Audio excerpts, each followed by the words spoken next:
Hello friends, तो हम देखते हैं कि यहाँ पर जैसे कुछ लोगों का ये मानना कि मैं हूँ ही नहीं, मेरे कोई स्वतंत्र सत्ता ही नहीं है, इस बात को मानना कुछ लोगों के लिए कठिन होता है। कहते हैं ये तो सिर्फ़ दर्शन शास्त्र कहता है, ये सिर्फ़ फ़िलॉसफ़ी कहती है या धार्मिक लोग कहते हैं, ये कोई मतलब साइंटिफ़िक प्रूफ़ नहीं है। तो चलो मान लो कि अगर ये दर्शन शास्त्र कहता भी है, मैं इसको मान ही लूँ, तो इसमें आप फिर भी देखो ना कि फ़िलॉसफ़ी कहती है कि तुम्हारा अहंकार नहीं है। तुम मानते हो कि कुछ भी तुम करते हो, लेकिन प्रकृतिवश वो सब अपने आप होता है। तुम्हारी सजगता इसी में है कि तुम ये जान जाओ कि सब कुछ अपने आप होता है और मैं जो हूँ इन सबसे परे हूँ, मैं पूरा ब्रह्मांड हूँ, मैं पूरा ब्रह्म हूँ, मैं एक शरीर में क्यों सीमित रहूँ। यही चीज़ें जो है समझाने के लिए दर्शन शास्त्र फिर यही बात कहता है कि उसको सिर्फ तुमको ये समझाना है कि तुम पूरे ब्रह्मांड हो, तुम ये समझ सकते हो। जानवरों में ये क्षमता नहीं है, वो अपने शरीर तक ही सीमित रह जाते हैं अपनी चेतना को, लेकिन तुम अपनी चेतना को ये जान सकते हो अपनी चेतना से कि तुम पूरे ब्रह्मांड हो, तुम क्यों एक शरीर में ही सीमित रह जाते हो। यही समझाने के लिए वो दर्शन शास्त्र कहता है कि तुम्हारा अहंकार मिथ्या है। तुम जो ये कह रहे हो कि मैं ही ये सब करता हूँ, तो वही दर्शन शास्त्र कह देता है ये सब प्रकृति करती है, और जिस प्रकृति में तुम रह रहे हो, तुम्हारा शरीर रह रहा है, उसी प्रकृति के अनुसार तुम्हारा मन बन जाएगा, तुम्हारा शरीर बनता चला जाएगा। प्रकृति बस पूरा डिपेंडेंट हो तुम।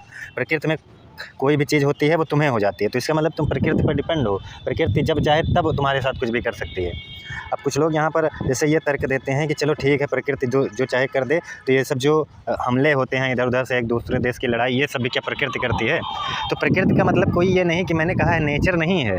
प्रकृति नेचर है भी, और उसके साथ तुम्हारा शरीर भी प्रकृति है। तो जब तुम्हारा शरीर या मन प्रकृति बस बंधा हुआ है, तो अगले का भी शरीर जो आक्रमण कर रहा है या जो गलत क्रियाएँ कर रहा है, उसका भी तो शरीर प्रकृति बस ही बंधा है, उसका भी मन तो प्रकृति बस बंधा है। तो अगर तुम्हारे ऊपर कोई आक्रमण कर रहा है या कुछ भी कर रहा है, तो वो भी प्रकृति के गुणों के ही द्वारा कर रहा है। यहाँ पर दर्शन शास्त्र का मतलब आपको यही समझाना है कि तुम स्वतंत्र नहीं हो, यहाँ सब कुछ खुद ही होता है, और वो तुम्हारे दुख को दूर करने के लिए होता है दर्शन शास्त्र। और तुम इन सबसे परे हो, तुम मानो कि ये ब्रह्मांड बहुत बड़ा है और तुम एक बहुत उसके आगे एकदम सूक्ष्म हो, कुछ नहीं हो।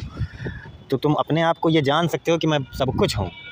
यही जानने के लिए दर्शन शास्त्र कहता है अपना अहंकार हटाओ, और वही जो तुम्हारा अहंकार है, वही सभी दुख, सभी ईर्ष्या, सभी लोभ, सबका कारण वही दर्शन शास्त्र मतलब तुम्हारा अहंकार है।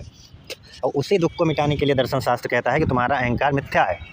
अब कहते हैं कुछ लोग ये सब सिर्फ फिलॉसफी या धार्मिक लोग ही कहते हैं, तो ये बिल्कुल भी बेवकूफ़ी होगी, क्योंकि अगर आप ज्योग्राफी भी पढ़ोगे, भूगोल भी, तो वो भी बता देता है कि तुम्हारी औकात क्या है पूरे ब्रह्मांड में। वो जैसे ही बताता है कि पूरे ब्रह्मांड में लगभग ऐसे जो हमारी मिल्की वे गैलेक्सी है, ऐसे ही अरबों खरबों गैलेक्सियाँ हैं। तो अरबों खरबों गैलेक्सियों में एक गैलेक्सी हमारी मिल्की वे, और उसमें असंख्य तारे हैं, अरबों खरबों तारे हैं। उस असंख्य तारों में एक हमारा तारा सूर्य, और उसमें भी 9-10 ग्रह हैं, 9 ग्रह हैं। उनमें से एक ग्रह है हमारी पृथ्वी, और उस पृथ्वी पर लगभग जो है 200 प्लस देश हैं, और उन 200 प्लस देश में एक हमारा देश। और इसको एक बात और समझ लें, यहाँ पहले जीव को देख लो।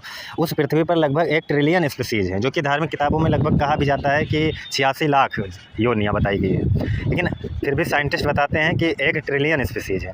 और उन 1 ट्रिलियन स्पीसीज़ में 200 प्लस देश बने हुए हैं, लेकिन देश तो खैर मनुष्य ने ही बनाया है, वो तो बात की बात है। उनमें से 1 ट्रिलियन स्पीसीज़ में एक स्पीसीज़ मैं हूँ, जिसकी कि 800 करोड़ जनसंख्या है पूरे विश्व में, उनमें से एक मैं हूँ। अब सोचो पूरे ब्रह्मांड में हमारी क्या औकात है? बिल्कुल भी नहीं है, लेकिन फिर भी हम अपने आप को ये मान लेते हैं कि ये सब हम ही कर रहे हैं, हम ही कर रहे हैं। तुम क्या कर रहे हो?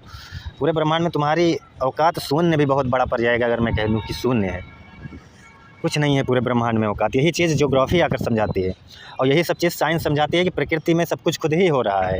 यहाँ तक कि अब साइकोलॉजी आप पढ़ो तो उसमें बताया गया है कि मनोविज्ञान ये बताता है कि सब कुछ अपने आप हो रहा है।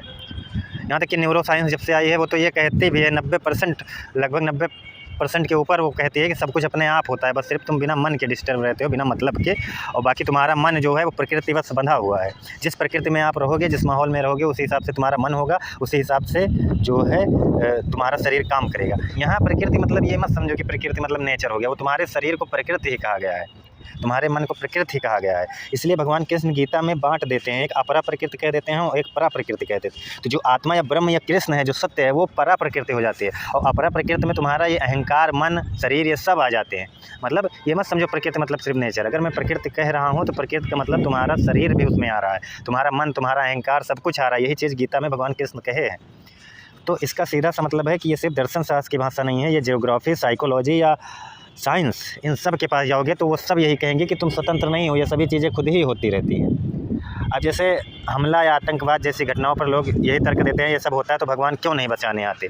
तो यहाँ पर यही समझना है कि भगवान जिस रूप में तुम समझ रहे हो उस रूप में है ही नहीं। ब्रह्म ये पूरा संसार है और तुम वही हो, यहाँ पर कण कण वही है, लेकिन तुम अहंकार बस तुम खुद की चेतना को एक शरीर में सीमित कर लेते हो और वही दुख का सबसे बड़ा कारण होता है। दर्शन शास्त्र का मतलब भगवान को खोजना नहीं होता है। दर्शन शास्त्र का मतलब तुम्हें तुम्हारी असलियत दिखाना होता है, तुम्हारा अहंकार कुछ नहीं है और तुमको ये एहसास करवाना होता है कि तुम ही ब्रह्म हो, तुम ही सब कुछ हो। अपने अहंकार को हटाओ, ना यहाँ पर कोई दुख है न सुख है। करोड़ों लोग मर रहे हैं, करोड़ों लोग रोज़ जी रहे हैं, तो इन सबसे कोई मतलब नहीं है। दर्शन शास्त्र बस सिर्फ आपके दुख को दूर करने के लिए, वो भगवान की खोज करने के लिए नहीं कहता। वो कहता है तुम खुद की खोज करो। खुद की जब अहंकार की खोज करते हुए जाओगे तो पता चलेगा जिसको तुम मान कर बैठे हो वो अहंकार तो है ही नहीं। तो ये कहना कि भगवान क्यों नहीं बचाने आते जब अपराध होता है, वो सब तुम खुद ही करते हो, खुद ही बचो। कोई भगवान नहीं है जो तुम्हें बचाने आएगा, वो तुम्हारी ही प्रकृति है। तुम उस प्रकृति बस वैसे ही बन गए हो, तुम ही उस घटना को अंजाम दे रहे हो। अब मैं यहाँ तुम ही कह रहा हूँ तो कोई ये मत समझना जाना कि मैं कर रहा हूँ, क्योंकि मैं जब तुम्हें कह रहा हूँ तो तुम्हारे शरीर को या तुम्हारे मन को कह रहा हूँ। तुम्हें का मतलब हुआ कि जब तुम अपने आप को खोजने जाओगे जो तुम मिलोगे ही नहीं, तुम है ही नहीं, हो ही नहीं। सब शरीर और मन करता है, वो प्रकृति बस बंधा हुआ है। जिस माहौल में जिस प्रकृति में हो उसी हिसाब से आपका शरीर बनता हुआ चला जाएगा। तो यहाँ पर मैं यही समझाना चाहता हूँ कि ये सिर्फ फिलॉसफी की भाषा नहीं है, ये ज्योग्राफी भी वही समझाती है। यही सब बातें जो है साइकोलॉजी भी अब आ गई है, जब से न्यूरो साइंस आ गई है वो भी यही समझाती है कि तुम्हारा मन ऑटोमेटिक सब कुछ प्रकृति बस करता रहता है और तुम्हें लगता है कि तुम कर रहे हो, लेकिन सब कुछ प्रकृति करती है।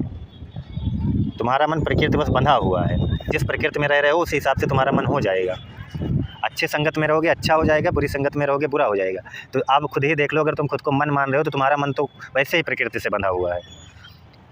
तो रेप जैसी घटनाएं या कोई भी ऐसी घटनाएं होती है तो उसमें तुम्हारा शरीर ही जिम्मेदार है, तुम्हारा माहौल जिम्मेदार है, तुम जिम्मेदार हो, तुम्हारा शरीर जिम्मेदार है। इसलिए सज़ा भी शरीर को होती है, क्योंकि शरीर तुम्हारी प्रकृति है, उसी प्रकृति से तुम्हें सज़ा हो रही है, समझ लो। तो प्रकृति जब करता है तो प्रकृति की वो सज़ा होती है। और दूसरी बात यहाँ ये समझ लेना है कि प्रकृति वो तुम्हारा शरीर ही है, और उस प्रकृति मतलब जिस माहौल में रहोगे उसी हिसाब से तुम्हारा शरीर हो जाएगा। तो यहाँ पर ये कहना है कि भगवान क्यों नहीं आते बचाने, ये सब बेवकूफ़ी है। बस स्वयं को जानना ही समझ लो ईश्वर से मिलना है। क्योंकि गीता में हमारे तो कई मार्ग बताए गए हैं, ध्यान योग, कर्म योग, भक्ति योग और ज्ञान योग, लेकिन इन सबका लक्ष्य एक ही है कि तुम्हारे अहंकार को मिटाना। तुम्हारा अहंकार जहाँ मिट जाए, चाहे भक्ति योग कहो उसको, चाहे जो कहो। तो यहाँ पर हम यही बता रहे हैं कि दर्शन शास्त्र कुछ अलग नहीं है, वो भी साइकोलॉजी की भाषा और फिलोसफी और जियोग्राफी सब एक में मिक्स है। सब एक ही बातें करते हैं कि तुम स्वतंत्र नहीं हो, बस तुम प्रकृति बस बंधे हुए हो, जिस प्रकृति में रहोगे उसी हिसाब से होते चले जाओगे। तो यहाँ जब मैं तुम कह रहा हूँ तो तुम्हारे अहंकार को कह रहा हूँ, जो कि है नहीं लेकिन खुद को मान बैठा है। जब तुम उसको खोजने जाओगे तो वो मिलेगा नहीं, बस। और वो ना होते हुए भी सब कुछ बुरा वही करता रहता है। तो यहाँ पर बस ये हमें समझाना था कि ईश्वर जैसी चीज़ नहीं है, तुम प्रकृति बस बंधे हुए हो, तुम स्वतंत्र नहीं हो कुछ भी करने के लिए। धन्यवाद।